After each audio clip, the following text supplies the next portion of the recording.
بسم اللہ الرحمن الرحیم نحمدہ ونصلی علی رسولہ الکریم اما بعد فاعوذ باللہ من الشیطان الرجیم۔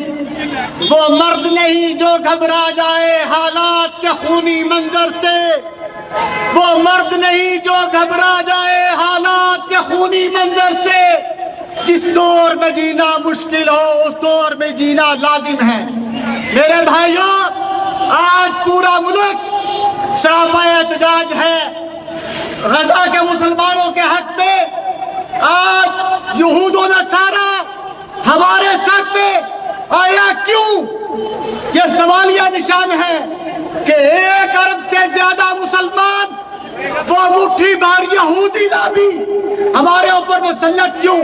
تو اس میں سب سے پہلے میرے بھائیوں ہماری اپنی کمزوری ہے کہ ہم نے ان کی مصنوعات کو اپنی زبان کا ذائقہ بنا لیا۔ صرف اور صرف یہودی نہیں، یہودی لابی کے علاوہ وہ ملکوں کی بھی مصنوعات کا ہمیں بائیکاٹ کرنا چاہیے جنہوں نے مستقبل میں آپ صلی اللہ علیہ وسلم کے توہین کی تھی اور قرآن پاک کی توہین کی تھی۔ میرے بھائیوں، جیسے شراب حرام ہے ایسے ہی ہمارے لیے کوک پیپسی بھی حرام ہے۔ کیوں کہ اتباع سنت میں آپ صلی اللہ علیہ وسلم کا فرمان ہے کہ یہودی نصارہ کی مصنوعات کا بائیکاٹ کرو۔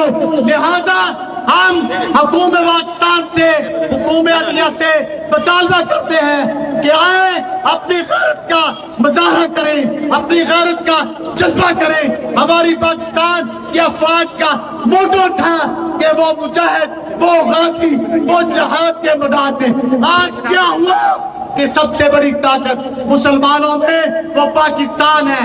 تو لہذا ہم چیف صاحب سے گزارش کرتے ہیں، چیف صاحب یہ ساری قوم آپ کے پیچھے ہے، آپ جہاد کا اعلان کریں۔ ہم انشاءاللہ آپ کے ساتھ شانہ بشانہ آپ کے سپاہی ہوں گے انشاءاللہ۔